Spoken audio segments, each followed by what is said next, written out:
ये सब हो रहा है start.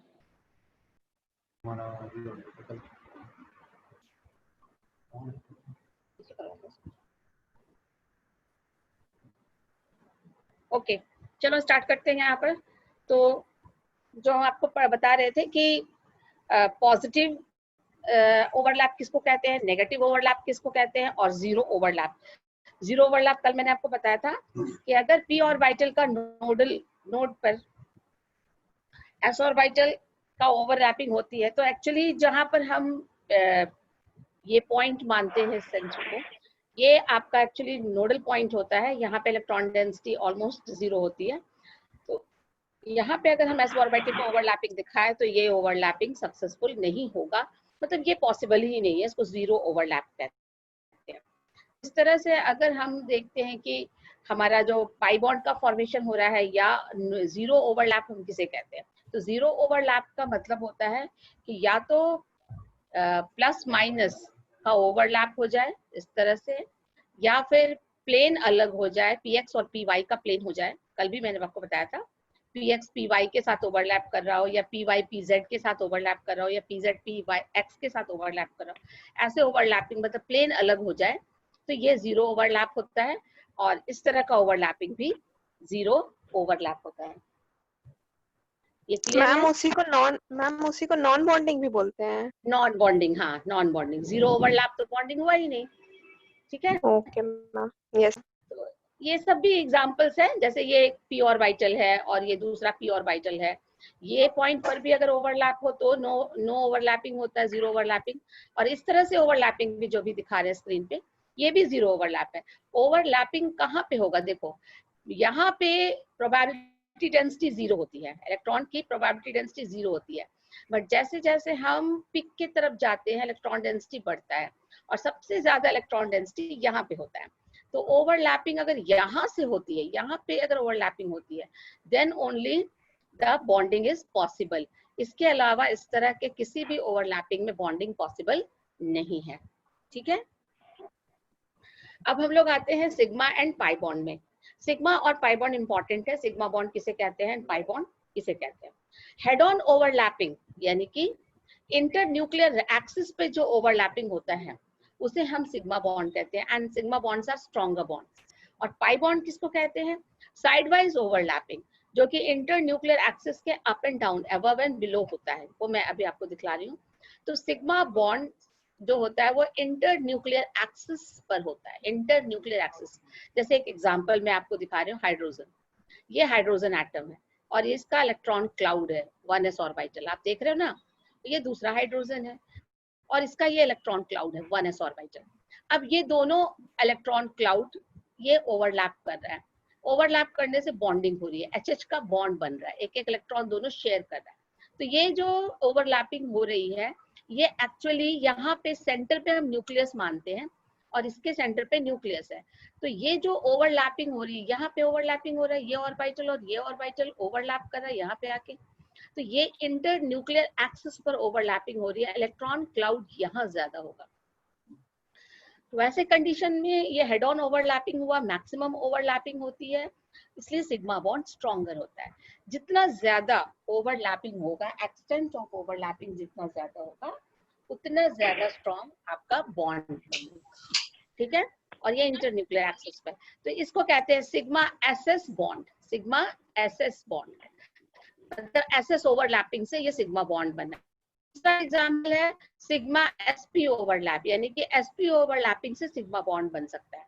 According to valence bond theory, आपके जो सिग्मा बॉन्ड बनते हैं वो एसएस ओवरलैप से, एसपी ओवरलैप से और पीपी ओवरलैप से। तो यहाँ एसपी ओवरलैप का एग्जांपल है एचएफ, हाइड्रोजन एस ऑर्बिटल और पी ऑर्बिटल, और ये दोनों ऑर्बिटल की यहाँ पे ओवरलैपिंग हो रही है। इस ओवरलैपिंग से एचएफ बन रहा है। तो ये भी सिग्मा है क्योंकि इसका न्यूक्लियस पॉइंट यहाँ पर है, इसका न्यूक्लियर पॉइंट यहाँ पे है, और ये ओवरलैपिंग इंटर न्यूक्लियर एक्सिस के बीच में हो रहा है। तो इस तरह का जब ओवरलैपिंग होता है तो इसे हम सिग्मा बॉन्ड कहते हैं। और यहाँ पे तीसरा एग्जाम्पल है सिग्मा पीपी बॉन्ड का, यानी कि F2 मॉलिक्यूल का फॉर्मेशन। फ्लोरीन का पी ऑर्बिटल है और ये भी फ्लोरीन का p ऑर्बिटल है, and these 2 p orbitals are overlapping.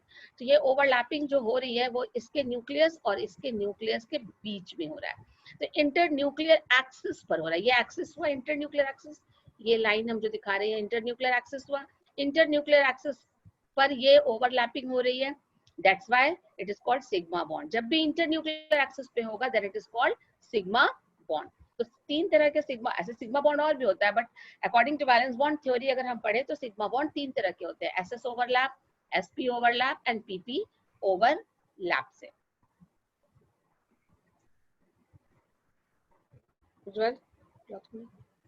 Now next slide.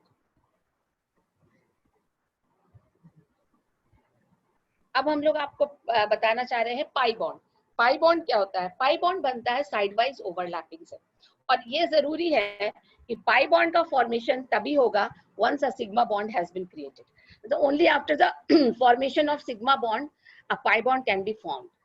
Pi bond के फॉर्मेशन के लिए जरूरी है कि ये पाई बॉन्ड जो बनता है वो s ऑर्बिटल से नहीं बनता, ये जनरली हम लोग p ऑर्बिटल से लेते हैं। p ऑर्बिटल कल मैंने आपको बताया था, p ऑर्बिटल 3 होते हैं, px py pz, ठीक है, px py जिसमें कि बाय कन्वेंशन pz को हम इंटर न्यूक्लियर एक्सिस पे मानते हैं। अगर हमने pz को इंटर न्यूक्लियर एक्सिस पे माना है तो इसका मतलब pz के ओवरलैपिंग से सिग्मा बॉन्ड ही बनेगा, ठीक है। ऐसा कोई जरूरी नहीं है, अगर आप इस कन्वेंशन को अगर आप छोड़ दें तो कोई भी आपका pz ओवरलैप हो या py ओवरलैप हो या px ओवरलैप हो, किसी भी ओवरलैप से आपका पाई बॉन्ड बन सकता है, but once a sigma bond has been formed. एक जैसे px py pz में one of the p is taking part in the formation of sigma bond, then the next p will be taking part in the formation of pi bond. But यहाँ पे ये जरूरी है, मैंने आपसे कहा कि अगर ये 2 p ऑर्बिटल्स हैं, जैसे आपको मैं दिखा रही हूँ, ये इंटर न्यूक्लियर नोडल प्लेन है, ये इंटर न्यूक्लियर एक्सिस। जैसे आपको प्लेन मैंने आपको पहले एटॉमिक स्ट्रक्चर में पढ़ाया था, अगर मैं ये p ऑर्बिटल आपको ले रही हूँ, ये p ऑर्बिटल, तो p ऑर्बिटल अगर आप एग्जांपल लेते हैं p ऑर्बिटल का, सपोज कि ये p ऑर्बिटल y एक्सिस पे है, अगर ये y एक्सिस पे मैं दिखा रही हूँ तो यहाँ पे zx प्लेन बन जाएगा। नोडल प्लेन कौन सा हो जाएगा? zx nodal plane. ये ब्लू कलर का आपको शेड दिख रहा है ना, ये नोडल प्लेन है, ये zx प्लेन है, और इसके ऊपर परपेंडिकुलर py एक्सिस पर ये दिखाया गया है। तो इस प्लेन के ब्लू कलर का जो शेड हम दिखा रहे हैं, इसके एक लॉब इसके ऊपर है और एक लॉब इसके नीचे है, मतलब ब्लू कलर का plane. Can you see this children? Yes, ma'am. Yes, ma'am. ये नोडल प्लेन दिख रहा है, ये Yes, nodal yes, plane, ma'am. ये नोडल प्लेन के ठीक ऊपर है, perpendicularly up and perpendicularly down. तो ये साइड वाइज ओवरलैप करेगा, यानी कि ये प्लस प्लस क्रस्ट क्रस्ट और ये trough trough side wise overlap करेगा। तो साइड वाइज ओवरलैपिंग से क्या होगा? एक electron cloud inter nuclear axis के ऊपर बनेगा और एक electron cloud inter nuclear axis के नीचे बनेगा, और ये आपका आ गया nodal plane. This is your nodal, ये मॉलिक्यूल का नोडल प्लेन है। कोई भी आप मॉलिक्यूल बनाना चाहते हैं तो ये मॉलिक्यूल का नोडल प्लेन है, और इस नोडल प्लेन के ऊपर इलेक्ट्रॉन डेंसिटी दिखेगा और इसके नीचे इलेक्ट्रॉन डेंसिटी दिखेगा। तो ये पाई बॉन्ड का फॉर्मेशन है। अब पाई बॉन्ड वीकर क्यों होता है? क्योंकि इंटर न्यूक्लियर एक्सिस पर ये नहीं आता है, इंटर न्यूक्लियर एक्सिस के अप एंड बिलो आता है। अब आप बताइए चिल्ड्रन कि अगर इलेक्ट्रॉन क्लाउड न्यूक्लियस के बीच में रहेगा तो दोनों न्यूक्लियाई उसको इलेक्ट्रॉन को अपनी ओर अट्रैक्ट करेगा और मैक्सिमम ओवरलैपिंग होगी, इसीलिए बॉन्ड सिग्मा बॉन्ड स्ट्रॉन्गर होता है। बट जब electron cloud nuclear inter nuclear axis पर है ही नहीं, तो न्यूक्लियस इसको स्ट्रांगली अट्रैक्ट नहीं कर पा रहा है, that's why the bond is weaker. जैसे यहाँ पर आपको दिखाया गया, ये साइड वाइज ओवरलैपिंग से इथीन के केस में C2H4, इथीन के केस में कार्बन कार्बन डबल बॉन्ड होता है ना, तो यहाँ पे कार्बन कार्बन एक सिंगल बॉन्ड बनाने के बाद ये जो p ऑर्बिटल है ऊपर और नीचे आप देख रहे हो, ये साइड वाइज ओवरलैप कर रहा है, नीचे का लॉब नीचे से और ऊपर का लॉब ऊपर से। तो इस तरह से आप दिखा सकते हैं। Now the difference and pi bond, ये इंपॉर्टेंट पॉइंट है। सिग्मा बॉन्ड और पाई बॉन्ड में अंतर क्या होता है? तो सबसे पहले sigma bond head on overlapping से बनता है, एंड टू एंड ओवरलैपिंग से बनता है, पाई बॉन्ड साइडवाइज ओवरलैपिंग से बनता है। Overlapping takes place along internuclear axis. Sigma bond में ओवरलैपिंग इंटरन्यूक्लियर एक्सिस पे होता है, पाई बॉन्ड में ये इंटरन्यूक्लियर एक्सिस के परपेंडिकुलर अप एंड डाउन होता है। Extent of overlapping, sigma bond में चूंकि हेड ऑन ओवरलैपिंग है तो स्ट्रॉन्गर होगा, एक्सटेंट ऑफ ओवरलैपिंग ज्यादा होगा, बॉन्ड स्ट्रॉन्गर होगा। पाई बॉन्ड में साइडवाइज ओवरलैपिंग हो रही है तो एक्सटेंट ऑफ ओवरलैपिंग स्मॉल होगा, बॉन्ड वीकर होगा। The molecular orbital form as a result of overlapping is symmetrical. Sigma bond में चूंकि इंटरन्यूक्लियर एक्सिस पे हो रहा है तो ये जो सिमेट्रिकल बॉन्ड मतलब सिमेट्रिकल ओवरलैपिंग हो रही है, यहाँ पे जो है दो ड्रॉप में हो तो ये सिमेट्रिकल ओवरलैपिंग नहीं होती है, देयर इज फ्री रोटेशन। अगर सिग्मा बॉन्ड बनता है तो सिग्मा बॉन्ड के अबाउट कार्बन कार्बन का फ्री रोटेशन होता है। बट जैसे कि दो व्हील, दो चक्का एक एक्सल पर आप लगाते हो तो दोनों व्हील फ्रीली मूव करता है ना, तो एक सिंगल कोवेलेंट बॉन्ड जो बनता है सिग्मा बॉन्ड, इसके अबाउट दोनों कार्बन या दोनों व्हील आप मान सकते हो, दो एटम जो भी है वो फ्रीली मूव करता है। बट पाई बॉन्ड जब बन जाएगा यानी कि आप दो व्हील को दो एक्सल से जोड़ दीजिए तो वो फ्री रोटेशन बंद हो जाता है, यानी कि पाई बॉन्ड अगर फॉर्मेशन हो गया तो फिर फ्री रोटेशन नहीं हो पाता है और वहां ज्योमेट्रिकल आइसोमेरिज्म पॉसिबल हो जाता है। यहाँ पे ज्योमेट्रिकल आइसोमेरिज्म नहीं होगा। ज्योमेट्रिकल सिस एंड ट्रांस आगे मैं पढ़ाऊंगी। The bond can be present alone, sigma bond अकेले बन सकता है बट पाई बॉन्ड कभी भी अकेले नहीं बनता है। उज्जवल, पाई बॉन्ड कभी अकेले नहीं, पाई बॉन्ड कभी भी अकेले नहीं बनता है, वो सिग्मा के बाद ही पाई बॉन्ड का फॉर्मेशन होता है। SnP orbital can participate in the formation of sigma bond, but only p orbital participate in the formation of pi bond. तो यहाँ आपको जानना है difference between sigma and pi bond. बस बेसिकली आपको एक चीज याद रखना है, sigma bond head on overlapping से बनता है, इंटरन्यूक्लियर एक्सिस पे बनता है और स्ट्रॉन्गर होता है। Pi bond sideways overlap. Ma'am geometrical isomers क्या होता है?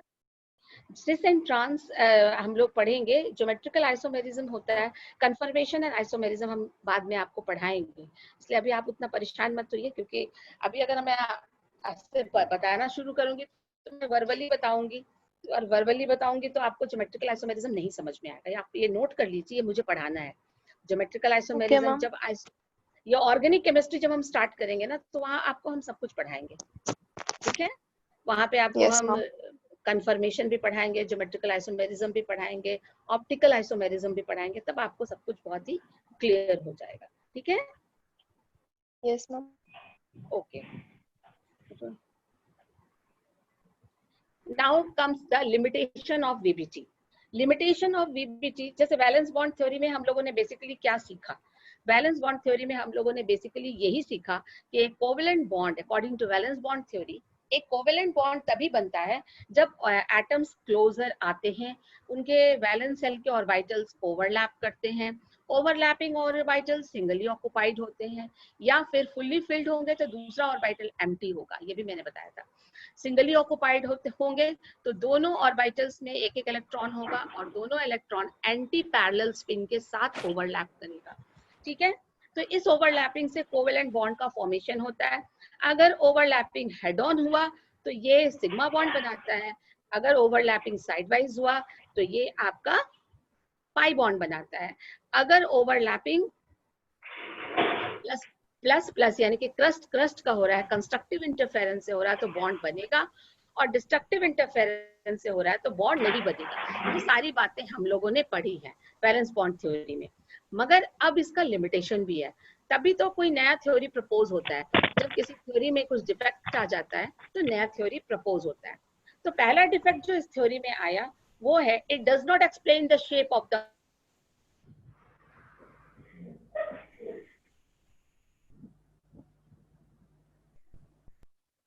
बता पाता है, it does not consider energy of electron. Electron की एनर्जी मतलब ग्राउंड स्टेट में, एक्साइटेड स्टेट में इलेक्ट्रॉन क्यों जा रहा है, ये मैं अभी आपको बताऊंगी। तो क्यों जा रहा है ये एक्सप्लेनेशन नहीं था यहाँ पे। और consider the electron localized in overlapping region, ये इसका मतलब खास है। जैसे according to valence bond theory ये कहा गया था कि जब ये एक एस ऑर्बिटल है, सपोज ये हाइड्रोजन का और ये दूसरे हाइड्रोजन का एस ऑर्बिटल है और दोनों इंटर न्यूक्लियर एक्सिस पर ओवरलैप कर रहे हैं, ओवरलैपिंग हो रही है, ठीक है।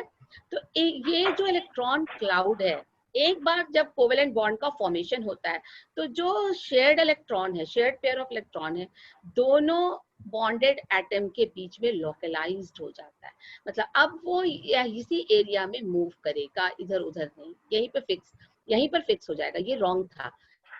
हम लोग जब एमओटी पढ़ेंगे, मॉलिक्यूलर ऑर्बिटल थ्योरी, तो यहाँ देखेंगे कि ऐसी बात नहीं होती है, ये गलत है। तो ये सब चीजें जो थी लिमिटेशंस था वैलेंस बॉन्ड थ्योरी का। और एक मैं एग्जांपल आपको दे रही हूँ, एक एग्जांपल उज्जवल, एक एग्जांपल मैं दे के बता रही हूँ। बेरिलियम डाइक्लोराइड जो आज वो वाला पेज देखो जो आज,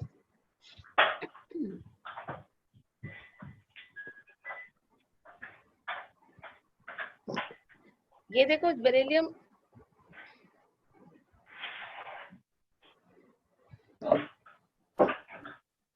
बेरिलियम डाइक्लोराइड का फॉर्मेशन मैं आपको बता रही हूँ। BeCl2, BeCl2, BeCl2 कैसे फॉर्म करता है? बोरॉन का एटॉमिक नंबर क्या है चिल्ड्रन? सॉरी, बेरिलियम का एटॉमिक नंबर होता है 4। तो अगर हम इसका कॉन्फ़िगरेशन लिखते हैं तो कॉन्फ़िगरेशन आप कैसे लिखोगे? 1s2 2p1 नहीं होगा, बोरॉन का 2p1 होगा। बेरिलियम का 1s2 इसका मतलब कि अगर हम बेरिलियम की बात करें तो इसका जो वैलेंस सेल है 2s, उसमें 2 इलेक्ट्रॉन हैं। आप यहाँ से देखिए, जो इसका वैलेंस सेल है 2s, इसमें कितने इलेक्ट्रॉन्स हैं? 2 इलेक्ट्रॉन। अब अगर हम वैलेंस बॉन्ड थ्योरी के अनुसार अगर हम देखें तो अगर इसका outer valence shell completely occupied है, हाफ फिल्ड ऑर्बिटल इसमें नहीं है, तो ये क्या बॉन्ड बनाएगा? नो। वैलेंस बॉन्ड थ्योरी क्या कहता है? कोवेलेंट बॉन्ड बनाने के लिए उसके पास हाफ फिल्ड ऑर्बिटल होना चाहिए, तो इसके पास तो हाफ फिल्ड ऑर्बिटल है ही नहीं, तो ये बॉन्ड कैसे बनाएगा? पहला प्रॉब्लम। तो इस प्रॉब्लम का सॉल्यूशन मिला था ground state configuration and excited state configuration से। मैं आपको एक बार एक्सप्लेन कर रही हूँ। ये कहा गया था कि जब बेरिलियम का वैलेंस सेल में इलेक्ट्रॉन जो ऑर्बिटल्स है वो फुल्ली फिल्ड है, तो ये कोवेलेंट बॉन्ड बनाने में पार्टिसिपेट नहीं करेगा। मगर फिर भी ये देखा गया है कि बेरिलियम बहुत अच्छी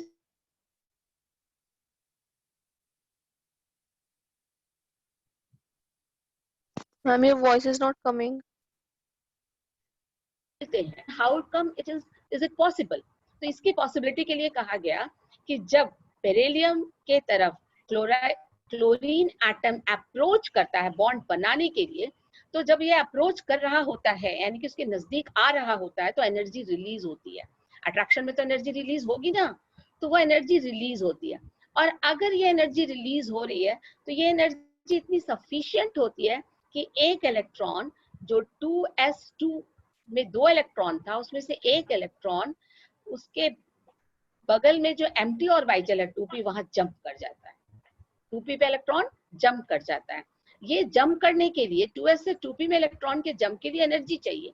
ये एनर्जी कहाँ से आती है? तो ये एनर्जी आती है जब ये atoms, beryllium and chlorine atoms approach करते हैं। During that approach for the bond formation, उस समय थोड़ी सी एनर्जी रिलीज होती है और वो एनर्जी एक इलेक्ट्रॉन को 2s से 2p पे एक्साइटेड कर देता है। This is called excited state configuration. जब इलेक्ट्रॉन एक्साइटेड हो गया, now children you can see कि आपके पास एक electron 2s orbital half filled है, 2p ऑर्बिटल भी हाफ फिल्ड है, यानी कि 2 हाफ फिल्ड ऑर्बिटल्स अवेलेबल हैं। ये 2 half filled orbitals 2 chlorine atom के साथ बॉन्ड बनाने के लिए नाउ रेडी है। तो एक हाफ फिल्ड ऑर्बिटल बेरिलियम का क्लोरीन के साथ और दूसरा हाफ फिल्ड ऑर्बिटल बेरिलियम का दूसरे क्लोरीन एटम के साथ 2 कोवेलेंट बॉन्ड बनाने के लिए रेडी है। But the problem is again there. What is the problem? अब देखिए बेरिलियम के दो ऑर्बिटल हैं, एक इलेक्ट्रॉन 2s में है और एक इलेक्ट्रॉन 2p में है, यानी कि बेरिलियम का ऑर्बिटल 2s क्लोरीन के साथ बॉन्ड बना रहा है और बेरिलियम का ऑर्बिटल 2p ये क्लोरीन के साथ बॉन्ड बना रहा है, यानी कि ये जो बॉन्ड बन रहा है बेरिलियम के 2s एंड क्लोरीन के का कौन सा होगा 3p, और यहाँ पे बेरिलियम का 2s और क्लोरीन का 3p। तो ये जो 2p एंड 3p, यहाँ 2s एंड 3p, आप देख रहे हो ये जो बॉन्ड बन रहा है ये दोनों बॉन्ड सेम होना चाहिए। ये ओवरलैपिंग बन रही है 2s के साथ और ये ओवरलैपिंग हो रही है बेरिलियम के 2p के साथ, तो क्या दोनों बॉन्ड सेम होगा?